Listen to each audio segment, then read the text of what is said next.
all here now, I'm reminded of what the Duke of Wellington said about his army just before the Battle of Waterloo. He said, "I don't know what they do to the enemy, but by God they frighten me." Before we start, I'd like to thank all the people that have organised today. I'd like to thank Tommy and his team for setting this up. I'd like to thank the police, who have the thankless task of overseeing these events. They do a very good job, and we're very grateful to them in a civilised society for doing it. I'd like to thank all the people that have turned out today. I'd like to thank all the Leave voters who have come.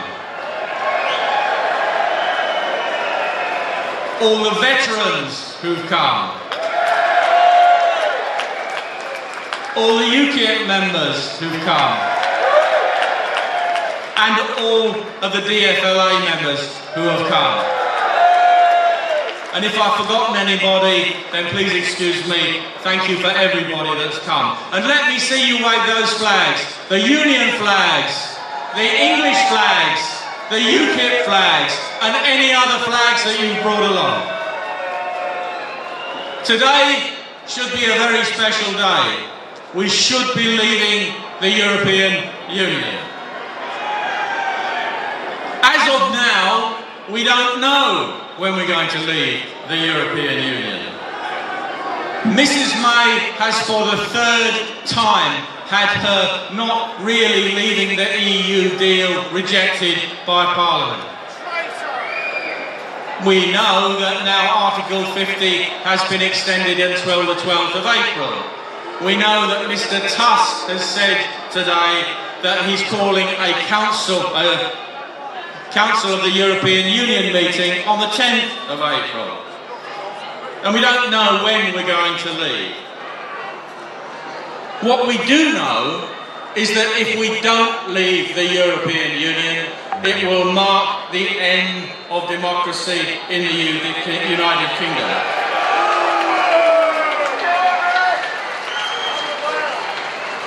It will mean that the result of the referendum was betrayed.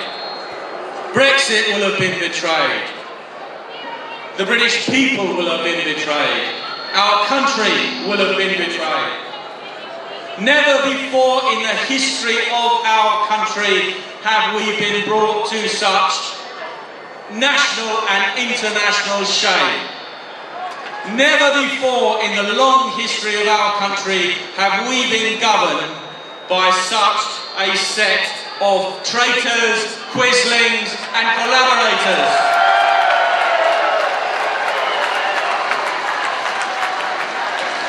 Mrs. May's not really leaving deal is a surrender document for a conquered nation, except that we haven't been conquered by a foreign power.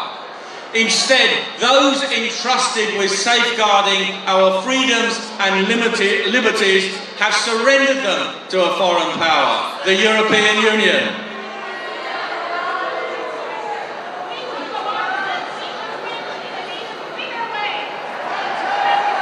Except that we have not surrendered it. It has been surrendered by that set of last rascals in the Houses of Parliament, across all the political parties.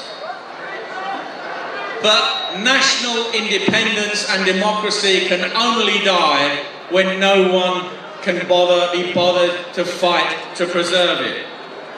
Let's remember why we had the referendum in the first place. Membership of the European Union has been a cancer at the heart of our political system since 1973. The essential question at the heart of the problem was this: do we want to be governed by our own democratically elected parliament under our own laws? Or do we want to be governed by the undemocratic and anti-democratic European Union in Brussels? Our political class over there in the House of Commons and the House of Lords predominantly want to be governed by Brussels. The UK Independence Party was formed in 1993 in order to fill a political vacuum. UKIP was and is the only major political party that actually wants Britain to leave the European Union.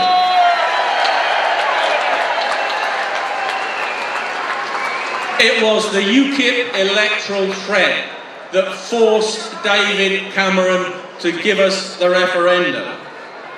It was UKIP that secured the referendum. It was UKIP that won the referendum. The politicians asked the British people to resolve the question at the heart of our membership of the European Union. And they did that by voting to leave. They did that despite Remain's project fear, despite Remain's lies, money and power, despite all that and the bias of the Remain media. Nevertheless, they held firm and they voted to leave. In the 2017 general election, the Conservative and Labour parties promised to implement the result of the referendum in their manifestos. And what have they done in the last 2 years and 9 months? The Tories made a Remainer Prime Minister. And Parliament did exactly what I predicted they would do. They have delayed Brexit, they have impeded Brexit, and they intend to overturn Brexit. We are now in the most serious constitutional crisis since 1642, when King Charles I put himself in opposition to Parliament. In 2019, our Parliament has put itself in opposition to the people.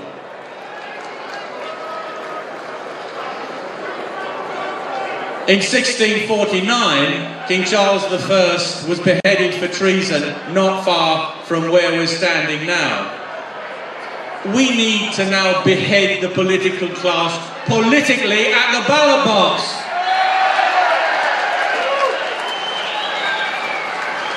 How did we get into this mess where we are today? The answer is simple. Number one is because we have a political class of MPs and members of the House of Lords and a government that doesn't want to leave the European Union.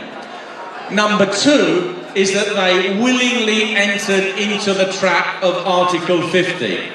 Article 50 is a mechanism to prevent countries leaving the European Union, not to make it possible. But it doesn't have to be like this. What could our government and our parliament do? They should tear up the withdrawal agreement and the political declaration. They should revoke Article 50 and tell the European Union where they can stick it.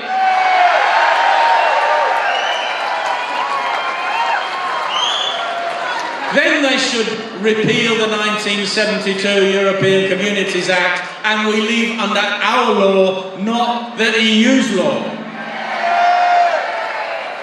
They can offer continued tariff-free trade or WTO terms to the EU, their choice. They can offer reciprocal rights to citizens and they can tell the Republic of Ireland and the European Union that we are not going to build a wall. But if they want to, that's their business. And then government and parliament could set about repealing and amending the thousands and thousands of pieces of legislation that have been enacted over us over the last 46 years. And it will take time. But we need a government that is prepared to do it, and we don't have one. We know that Parliament and government have no intention of doing any of the things that I have described to you. But it will be never too late to do them. But first we have to fill Parliament with patriotic politicians that want to do it. And that means making the UK Independence Party a mass movement. That's already happening. UKIP is moving up again in the polls. We will be fielding candidates up and down the country in the local elections on the 2nd of May.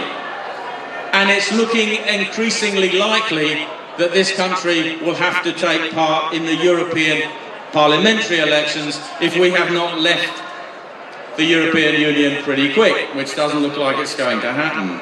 Now, if that happens, UKIP will field candidates in every region of the country.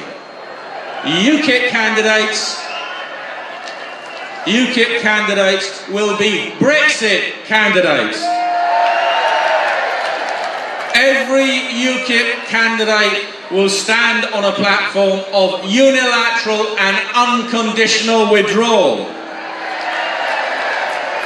UKIP candidates will be dedicated to taking Britain out of the European Union and putting themselves out of a job. And when the general election comes, we will fight that too. The only way we can change things in this country is through the ballot box. We are nominally, at least, still a democratic country. And if you want to change something, you have to turf out that crew of traitors over there. We also need something of a cultural revolution. When we have patriotic MPs, we need to start a change in the tenor of the way this country and its people are told to think about themselves. They need to be proud of what they have done, proud of who they are, and proud of what they can do in the future. No people that wants to be free can be bound by a treaty or an agreement that robs them of their freedoms. But first they have to have the will to fight back. You have that will, I believe, do you not? Do you think it's shared by a majority of our fellow citizens out there? I didn't hear that, I'm going slightly deaf. If you don't want to be free, then you are not entitled to have it. And if you want it, you have to defend it. And we have the privilege of living in a democracy where we can defend it. But that depends upon every person in the country that wants to live in a free, democratic, independent state and doesn't want to live under the rule of a bunch of faceless bureaucrats in Brussels. Join the fight to set Britain free. Join UKIP. Be part of that movement. Stand as candidates. Help us to prepare for the elections to come. Make UKIP bigger. Make UKIP stronger. Help us to have 650 candidates in the general election, which may come sooner than we think. It's your country. It's your fight. Only you can make it happen. Help us to help you. Thank you.